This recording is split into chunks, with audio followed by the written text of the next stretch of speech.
Assalamualaikum warahmatullahi wabarakatuh.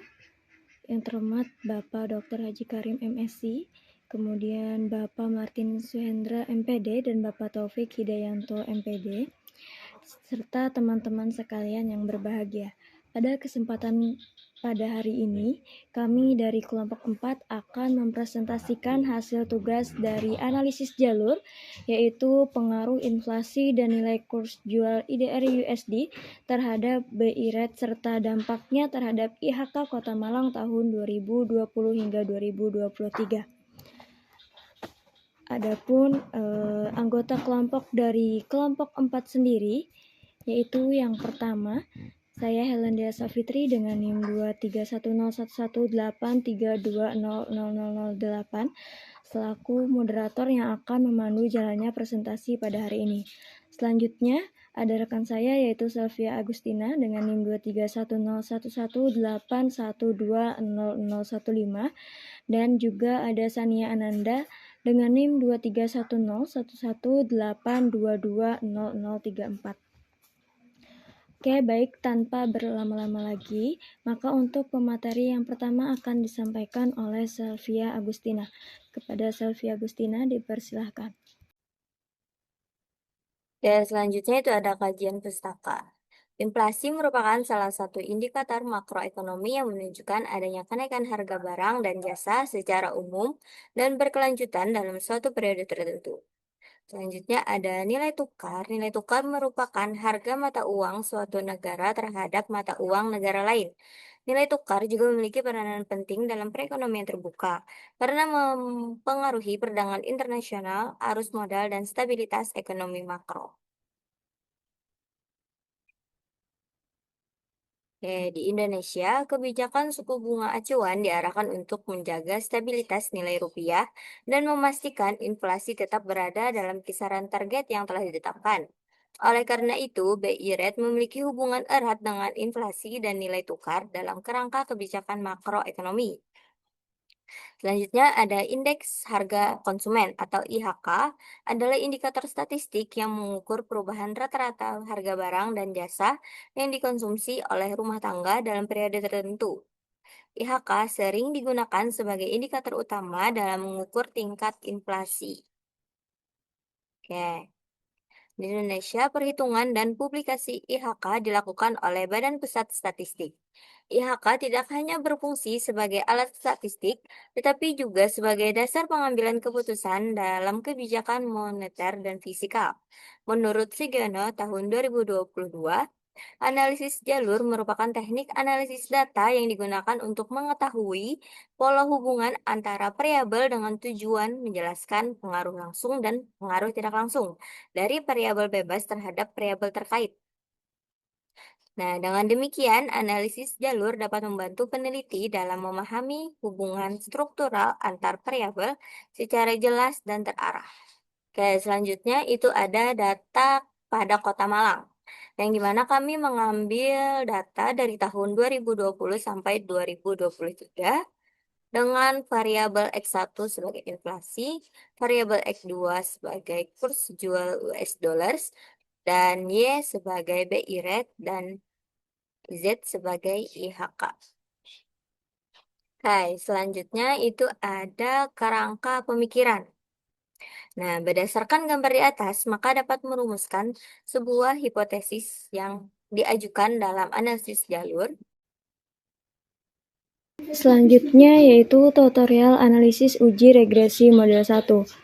Langkah yang pertama, kita buka dulu aplikasi SPSS, kemudian pilih bagian variable view, lalu tulis seperti di samping berikut, yaitu inflasi dimisalkan dengan X1, kurs jual USD dimisalkan dengan X2, BI Rate dimisalkan dengan Y, dan IHK dimisalkan dengan Z. Kemudian, jenis data yang dipilih di bagian measure adalah scale. Jika sudah, kita beralih pada bagian data view. Kita masukkan data yang kita peroleh, kemudian kita sesuaikan dengan kolom yang sudah dimisalkan tadi, sesuai pada gambar yang ada di samping ini. Selanjutnya, pada bagian data view, kita klik menu Analyze. kemudian regression, dan kemudian kita klik linear.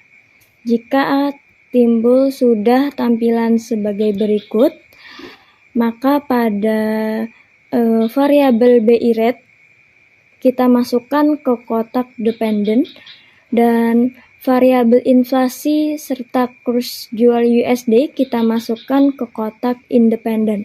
Jika sudah, kita klik OK. Nah, kemudian untuk hasil output SPSS regresi model 1 yang harus kita lihat nilainya yaitu pada model Sumari, yaitu pada nilai R-square, di mana untuk model 1 ini nilainya sebesar 0,459. Selain pada model Sumari, ada juga nilai pada koefisien, di mana pada standar koefisien beta untuk inflasi yaitu sebesar 0,239 dan untuk kurs jual USD nilainya sebesar 0,528. Selain pada standar koefisien beta, nilai signifikan juga perlu untuk kita lihat, di mana untuk nilai inflasi yaitu sebesar 0,063 dan untuk nilai signifikan kurs jual USD sebesar 0,000. Selanjutnya yaitu adalah tutorial untuk melakukan analisis uji regression model 2, yaitu dengan kita pilih menu Analyze, kemudian Regression dan Linear, seperti pada gambar di samping. Selanjutnya, kita klik Reset untuk mengeluarkan semua variabel yang awalnya ada pada bagian tabel Dependent dan Independent, seperti pada gambar berikut. Selanjutnya, kita masukkan variabel inflasi sebagai X1 dan kurs jual USD sebagai X2 dan BI rate sebagai Y ke independen S, lalu variabel IHK sebagai Z ke dependen. Kemudian kita klik OK untuk menampilkan hasil analisisnya. Inilah hasil output dari SPSS Regression Model 2, yang dimana di sini kita peroleh ada pada tabel model Sumari, yang kita perhatikan adalah nilai R-square, yaitu 0,700. Selain itu, yang harus kita perhatikan adalah pada bagian tabel koefisien, yang kita perhatikan pada tabel standar koefisien beta, di mana inflasi itu adalah 0,413 dan kurs jual USD yaitu adalah 0,093, kemudian BI rate-nya adalah 0,479. Selain itu, yang harus kita perhatikan pada tabel koefisien ini adalah bagian SIG, yang dimana inflasi nilai SIG-nya adalah 0,000 dan kurs jual USD-nya yaitu adalah 0,407 dan BI rate-nya adalah 0,000. Untuk menghitung koefisien jalur 1, pada bagian tabel koefisien, tadi didapat bahwa untuk nilai signifikannya dari kedua variabel, yaitu untuk X1 sebesar 0,063, di mana nilai tersebut lebih besar dari 0,05, dan untuk X2 yaitu sebesar 0,000, di mana nilai tersebut lebih kecil dari 0,05. Hasil ini memberikan kesimpulan bahwa untuk regresi model 1, yakni variabel X1 tidak berpengaruh signifikan secara langsung terhadap Y, namun untuk nilai X2 berpengaruh signifikan secara langsung terhadap Y. Besarnya nilai atau R-square yang terdapat pada tabel model Sumari adalah sebesar 0,459, di mana hal ini menunjukkan bahwa kontribusi atau sumbangan pengaruh X1 dan X2 terhadap Y adalah sebesar 45,9%, sementara sisanya, yaitu 54,1%, merupakan kontribusi dari variabel-variabel lain yang tidak dimasukkan dalam penelitian. Sementara itu, untuk nilai S1 dapat dicari dengan rumus S1 sama dengan akar 1 kurang R kuadrat, di mana untuk nilai R kuadratnya kita ganti dengan 0,459 sehingga didapat akar 1 dikurang 0,459 itu hasilnya yaitu 0,7355. Dengan demikian diperoleh diagram jalur model struktur 1 adalah sebagai berikut. Nah, di sini itu ada cara untuk menghitung koefisien jalur 2, yang dimana kita akan masuk pada bagian tabel koefisien. Diketahui bahwa nilai signifikasi dari ketiga variabel yaitu X1 adalah 0,00, kemudian X2-nya adalah 0,407, dan Y-nya adalah 0,00. Terlihat hanya nilai X1 dan Y yang lebih kecil dari 0,05, sedangkan nilai X2-nya itu lebih besar dari 0,05. Hasil ini memberikan kesimpulan bahwa regression model 2 ini, variabel X1 dan Y itu berpengaruh signifikan secara langsung terhadap Z, sedangkan X2 itu tidak berpengaruh secara signifikan secara langsung terhadap Z. Besar nilai R-square yang terdapat pada tabel Sumari itu sebesar 0,7000. Hal ini menunjukkan bahwa kontribusi dari X1 dan X2 serta Y itu terhadap Z adalah sebesar 70%. Sementara sisanya adalah 30,0% itu merupakan kontribusi dari variabel-variabel lain yang tidak diteliti. Selanjutnya, nah di sini ada untuk mencari nilai dari E2-nya, yaitu dengan cara E2 sama dengan akar 1 dikurang dengan R square, sama dengan 1 akar 1 dikurang dengan 0,700. Hasilnya adalah 0,5477. Dengan demikian diperoleh diagram jalur model struktur 2 sebagai berikut. Selanjutnya untuk uji hipotesis dan pembuatan kesimpulan, yang pertama, analisis pengaruh X1 terhadap Y, yaitu dari analisis di atas diperoleh nilai signifikan X1 sebesar 0,063, di mana lebih besar dari 0,05, sehingga dapat disimpulkan bahwa secara langsung tidak terdapat pengaruh signifikan X1 terhadap Y. Yang kedua, analisis pengaruh X2 terhadap Y dari analisis di atas diperoleh bahwa nilai signifikan X2 sebesar 0,000, di mana artinya lebih kecil dari 0,05, sehingga dapat disimpulkan bahwa secara langsung terdapat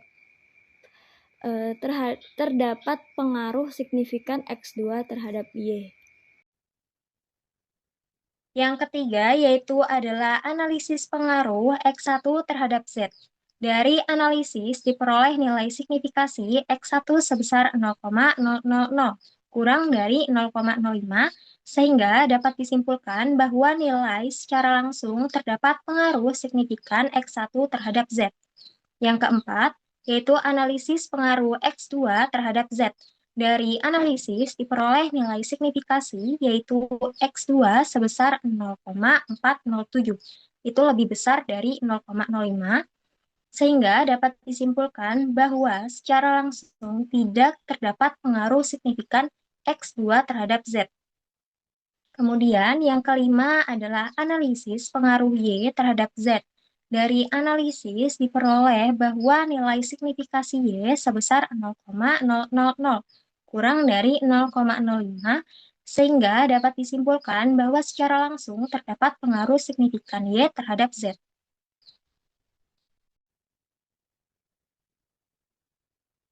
Oke, selanjutnya yang keenam yaitu analisis pengaruh X1 melalui Y terhadap Z.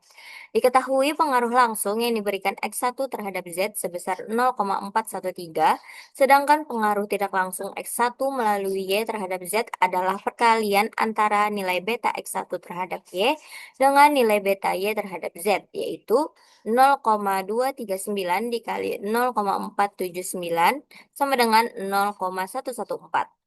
Nah, maka pengaruh total yang diberikan X1 terhadap Z adalah pengaruh langsung ditambah dengan pengaruh tidak langsung, yaitu 0,413 ditambah 0,114 sama dengan 0,527.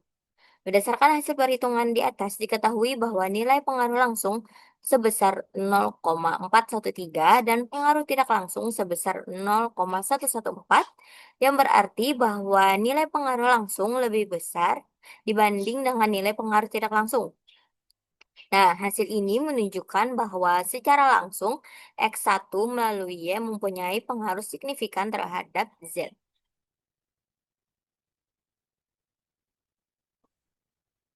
Oke, selanjutnya yang ketujuh, analisis pengaruh X2 melalui Y terhadap Z.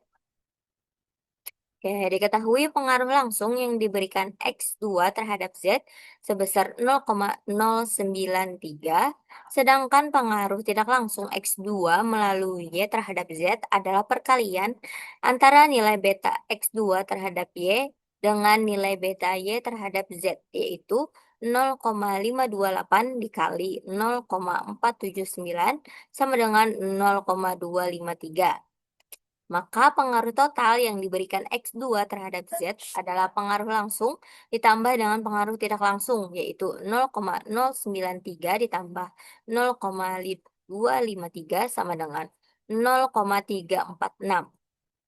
Oke, jadi berdasarkan hasil perhitungan di atas diketahui bahwa nilai pengaruh langsung sebesar 0,093 dan pengaruh tidak langsung sebesar 0,253, yang berarti bahwa nilai pengaruh tidak langsung lebih besar dibanding dengan nilai pengaruh langsung. Hasil ini menunjukkan bahwa secara tidak langsung X2 melalui Y mempunyai pengaruh signifikan terhadap Z.